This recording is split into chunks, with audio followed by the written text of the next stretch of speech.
Ana Paredes Landman, candidata a diputada por el FIT, falta cada vez menos para las elecciones en la provincia de Buenos Aires. Gracias por venir a Tarde a Tarde. ¿Cómo andás? Bien, muy bien. Gracias por el espacio, por la invitación. Es un verdadero placer para nosotros. Bueno, falta cada vez menos para las elecciones en la provincia de Buenos Aires. Te quiero preguntar, ¿qué es lo que estás vislumbrando teniendo en cuenta todo lo que está sucediendo alrededor del gobierno? Bueno, lo que estamos viendo, incluso previo a todo este escándalo, que es como la gota que rebalsa el vaso, es un hartazgo, una bronca de la gente que está cansada de la política tradicional, que es el gobierno nacional, que vemos como miércoles a miércoles le pega a los jubilados y eso popularmente cae mal que vacíe el Garraham, cae mal que intente vetar la ley para el colectivo de la discapacidad, cae mal que critique a un niño con autismo de 12 años.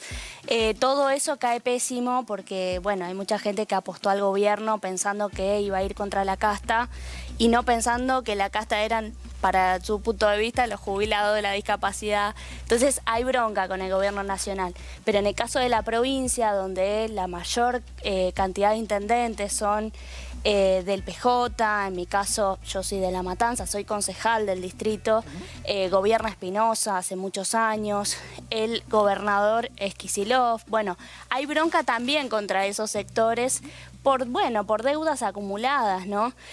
Creo que la apuesta al gobierno nacional de mucha gente que quizá puso un voto bronca, ahí hoy con este escándalo de la corrupción queda más que a la vista que, bueno, que no era por ese lado y que vinieron a reforzar los privilegios de los sectores más privilegiados ya del país y por eso creo que otra cosa que vemos, que estamos percibiendo, es mucha apertura también para el voto a izquierda, para escuchar nuestras ideas, para la propuesta de ir precisamente a ajustar para arriba a los más ricos. Creo que las propuestas de la izquierda en medio de todo este quilombo ganan peso por la positiva. Por supuesto que hay gente también que está pensando en quedarse en su casa. Nosotros debatimos, interpelamos a esa gente porque nos parece que es momento de castigar por la positiva a la vieja política, a la política tradicional, la política de la corrupción, bueno, con el voto justamente al frente de izquierda, ¿no? Que esas voces estén multiplicadas en los recintos. Recién hablabas de La Matanza, quiero hacer hincapié ahí. ¿Cómo estás viendo ahí La Matanza? ¿Cómo estás viendo el conurbano de cara a lo que se viene? Bueno, tanto en La Matanza como en otros distritos que venimos recorriendo. Yo en mi caso soy candidata por la tercera sección, así que estuve recorriendo mucho el sur también. Hay una situación de obra pública que viene de acumulación y que, bueno, tuvimos en el lapso incluso de la campaña electoral 2 temporales en la provincia. Los 2 todavía no se solucionaron sus consecuencias porque justamente encuentran una provincia con deudas en ese sentido, ¿no? De obra pública. Estamos acompañando mucho la pelea por salario y por pase a planta que están dando los trabajadores municipales de todos los distritos. En todos los distritos están con salarios de indigencia. A eso también nos referimos cuando hablamos del hartazgo con ambas opciones que intentan como polarizar como si fueran las únicas dos, ¿no? Porque, bueno, los intendentes sostienen sus distritos con este tipo de trabajo, ¿no? Trabajo precarizado, trabajo con salarios de indigencia, hospitales que si no fuera porque los trabajadores se lo ponen al hombro, no funcionan realmente. Por eso también nosotros decimos, intentamos interpelar a la gente que por ahí tiene bronca contra el gobierno nacional. Bueno, que el peronismo ha demostrado cuando gobernó o cuando gobierna, porque en muchos distritos como el que hablamos todavía gobiernan, que no sirven de oficialismo porque no resuelven los problemas fundamentales de los trabajadores, pero tampoco están sirviendo de oposición para sacarnos de encima a Milei, para ponerle un freno. Yo veía el otro día el veto que le hicieron a los jubilados, que ese sí pasó en un congreso donde Milei no tiene mayoría, o sea, pasó con un voto prestado. Y yo decía, el otro día tendría que haber habido un paro general. ¿Dónde está la CGT? Eso te iba a preguntar, porque cuando nosotros estamos cubriendo desde el inicio todas las marchas de los miércoles, siempre vemos, y generalmente, ¿no? Dentro de todas las manifestaciones siempre está la izquierda presente. ¿Crees que la gente y los dirigentes, porque recién hablaba de la CGT, están como adormecidos, como que antes también, porque hubo 20 años también de una fuerza política que estuvo gobernando en este país, más allá obviamente de las alternativas, pero ¿ves a la gente y a los dirigentes, recién hablaba de la CGT, como sedados, por llamarlo de alguna manera? ¿Cuál es tu visión con respecto a eso? Sí, yo creo que sí, que están durmiendo la siesta, le decimos a veces Bueno, nosotros. Ya fuiste más directo. Un poquito más radical, me hago cargo yo. Y están esperando a 2027. Creo que la estrategia política es esa, ¿no? Esperar a 2027, la elección presidencial. El tema es que son gente que sí forman parte de una casta en la que yo meto también a los Milei y a toda la derecha, porque también son privilegiados y tienen los métodos de la vieja política. Miremos el escándalo de corrupción, que tendría que estar conformándose una comisión investigadora independiente para juzgar toda la corrupción de todos los gobiernos. Pero son esos los que se ve que tienen tiempo para esperar 2 años más, ¿no? A ver qué resuelven las elecciones, para postularse como los salvadores. El tema es que la gente no tiene para esperar 2 años. Los jubilados están cobrando 300.000 pesos hoy, los municipales están cobrando menos todavía hoy, y toda la clase trabajadora ve cómo se empobrece su bolsillo, porque esto de la inflación, de la cifra baja de inflación y un montón de cositas cosméticas, ¿no? Que Milei intenta vender como que hay cierta estabilidad en el país. Bueno, eso en el bolsillo no se ve, y el bolsillo es lo que no miente, ¿no? Las tarjetas de las clases populares no les entra una deuda más. Esa es la situación. Por eso nosotros podemos juzgar y a ponernos a discutir y hacer un balance del rol del peronismo en sus gobiernos, pero nos podemos quedar con la foto de hoy. Vetan la ley de los jubilados por un aumento que tampoco le salvaba la vida a nadie, pero era un aumento justo, y no hay, y es como si nada pasara, ¿no? Bueno, dentro de lo que es la victoria de Javier Milei, recordemos que el voto, no solamente más allá que ahora se identifica con el voto, entre comillas, pro, de las clases media alta, Milei no llegó a ser presidente por ese voto específico, sino también mucha gente de clase humilde, clase media, clase baja, lo ha votado. Vos que estás caminando mucho la provincia, ¿cómo notas a la gente en relación al gobierno? Más allá de las quejas, ¿sigue respaldando? ¿Hay un cierto apoyo? Más allá de este escándalo en particular, cuando caminás, el pueblo, ¿qué te dice? Mira, a nosotros nos está pasando de dialogar mucho con trabajadores de distintos sectores, en los barrios también, que justamente estaba el voto a Milei por una especie de voto bronca, voto castigo al peronismo, y es gente que apostó a Milei pensando en que iba a ir contra la casta y que ya se dio cuenta que lo está afectando a sí mismo y que obviamente no se percibe casta, porque son laburantes que les cuesta llegar no ya a fin de mes, sino a mediados de mes. Esta etapa me parece que incluso si vos tenés un trabajo en blanco, no sé, yo soy docente, por ejemplo, hoy ejerciendo de concejal, pero soy docente. ¿Cuántos trabajos tenés? Porque sos docente, pero 2. imagino que tenés que tener un empleo, ¿no? 2, y a veces no llego a fin de mes, y eso que no tengo hijos que mantener. Claro. Es decir, mis compañeras por lo general tienen 3 trabajos, claro. Y todas estamos endeudadas. Claro.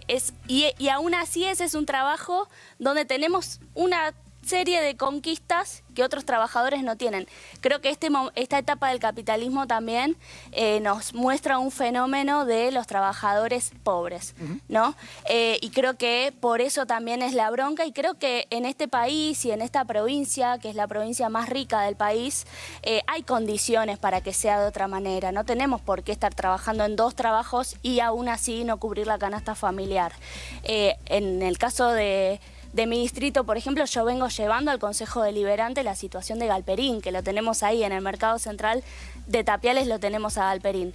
Facturó el año pasado 21.000 millones de dólares, y también consiguió una exención de impuestos por 1 año. Que le votó el Congreso Nacional, de todos los bloques salvo la izquierda. ¿Cómo puede ser esa situación? Si vos tocaras a Galperín con un 1%, tenés 300.000 millones para, bueno, aumentar los presupuestos de salud, aumentar los presupuestos de educación, pero sobre todo para una medida que a nosotros nos parece primordial, que toda la política debería estar discutiendo, que es un aumento generalizado de salarios acorde a la canasta familiar, con el 82% móvil para los jubilados que ningún gobierno garantizó, pero sobre la base de un salario que tenga una recomposición salarial, que creo que es una pelea transversal para todos los sectores de trabajadores en este momento, ¿no? Tengo una pregunta personal. ¿Cuántos años tenés, Ana? 31. 31, sos una persona joven. ¿Qué te dicen los jóvenes hoy en día cuando caminas la calle? ¿Hay cierto conformismo con este gobierno? ¿Lo siguen respaldando? Mucho voto joven lo ha respaldado a Milei. ¿Está indignado porque no consigue trabajo? ¿Qué percibís más allá de los trabajadores? Del chico que sueña con irse a vivir solo, por ejemplo, o que sueña con tener un trabajo y salir de la casa de sus padres. Mira, por supuesto que hay sectores que todavía lo bancan, eso no lo vamos a negar, pero creo que hay un proceso de desprendimiento y de crítica hacia el gobierno que por momentos se expresa, como te decía, en bronca, en los jóvenes también, y por momentos creo que la juventud también se expresa en cierta desmoralización, ¿no? Yo lo veo en la calle y lo veo en la escuela también. Pibes con los que laburamos y las docentes nos matamos en trabajar con ellos proyectos de vida posibles, en pensar, bueno, ¿a vos qué te gustaría hacer? Y después son proyectos que en la práctica, claro, vos salís y mirás las usinas industriales de nuestra provincia y el astillero está prácticamente parado, tuvieron que pelear incluso porque no se privatice, la industria nacional se viene a pique, Milei privatizando lo poco que nos queda. Entonces creo que hay que dar una pelea por recuperar el entusiasmo de esos pibes, decirles también a esos pibes que por ahí escuchaban a Milei y lo veían radical, lo veían rebelde, con un discurso bien radicalizado, y que vendió, ¿no?, esta idea de que la rebeldía podía ser de la mano de la ultraderecha, de los fachos, le decimos nosotros. Bueno, creo que está a las claras que no. Nunca estuvo tan difícil proyectar un futuro posible como hoy en este país para los pibes que vienen, ¿no? Desde la izquierda queremos dar una pelea en ese sentido, porque ¿cómo vamos a convencer a los pibes de que hay que estudiar en la universidad y que vale la pena hacer ese esfuerzo si después vos sos profesional y estás igual precarizado o te cierran el Garraham o... Sí. Pero tiene que haber más involucramiento también de los jóvenes, digo, por ley de financiamiento universitario, hace 2 años que está pisado, y los jóvenes, uno camina a las facultades, tampoco es que está... Es una opinión personal, esto corre por mi cuenta, tampoco está muy metido en los distintos temas. Digo, eso también me imagino, y te debe pasar a vos, requiere un compromiso de todos, ¿no? Sí, yo creo que también hay que hacerle un balance fuerte a las conducciones sindicales. Yo antes hablaba de la CGT, pero creo que en el caso del movimiento estudiantil hay que hacerlo extensivo a los centros de estudiantes y a las federaciones estudiantiles, incluso a los rectores, que en su momento lucharon, consiguieron un poquito, se asentaron sobre la lucha estudiantil y después llamaron a la calma, ¿no? Entonces los procesos autoconvocados siguieron, pero bueno, les dieron hasta donde les dieron. Creo que igual no va a faltar mucho, porque en cuanto el presupuesto deje de alcanzar para el funcionamiento mínimo de las universidades, creo que la juventud nuevamente va a salir a defender lo suyo, como lo hizo hace un tiempito e irrumpió con muchísima fuerza. Creo que también el desafío es cómo unimos, ¿no?, las luchas, porque yo no tengo dudas de que los trabajadores van a seguir luchando, como lucha el Garraham, como luchan otros sectores, y el desafío me parece que es cómo coordinamos esas peleas y también cómo las llevamos bien a fondo, ¿no? Porque yo opino que a este gobierno nacional nos lo tenemos que sacar de encima. Nosotros decimos, lo sintetizamos en una consigna bastante famosa que no es de nuestra autoría, pero que creemos que sigue vigente, que es que se vayan todos, ¿no? Y a eso también lo complementamos diciendo que hay que construir otra cosa, una alternativa política que sea de verdad de los trabajadores, construida desde abajo, democráticamente. Con todo el respeto de escucharte muy atentamente, es un gobierno que fue elegido democráticamente. Sí. Y me parece que hay que respetar el sistema, que te puede gustar más, te puede gustar menos, estás sumergido en un escándalo, pero también ha sacado más del 50% de los votos y creo que también eso, sobre todo para dar ese mensaje, porque también el famoso que se vayan todos, y esto, perdón, y si querés con esto cerramos y podemos discrepar, podés una charla, ni siquiera es una entrevista, claro. Me parece que no hay nada mejor que respetar la democracia y que los ciclos se cumplan, ¿no?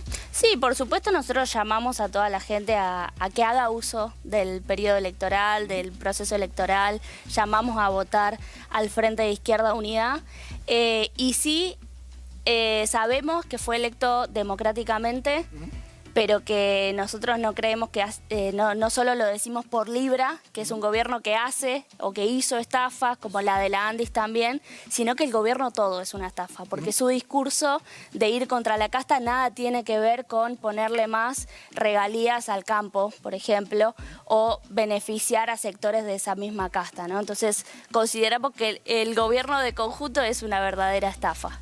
Gracias por venir, Ana. Gracias. Un placer conocerte. Gracias. Bueno, nosotros vamos a una pausa después de esta linda entrevista, linda charla, y enseguida volvemos con más tarde.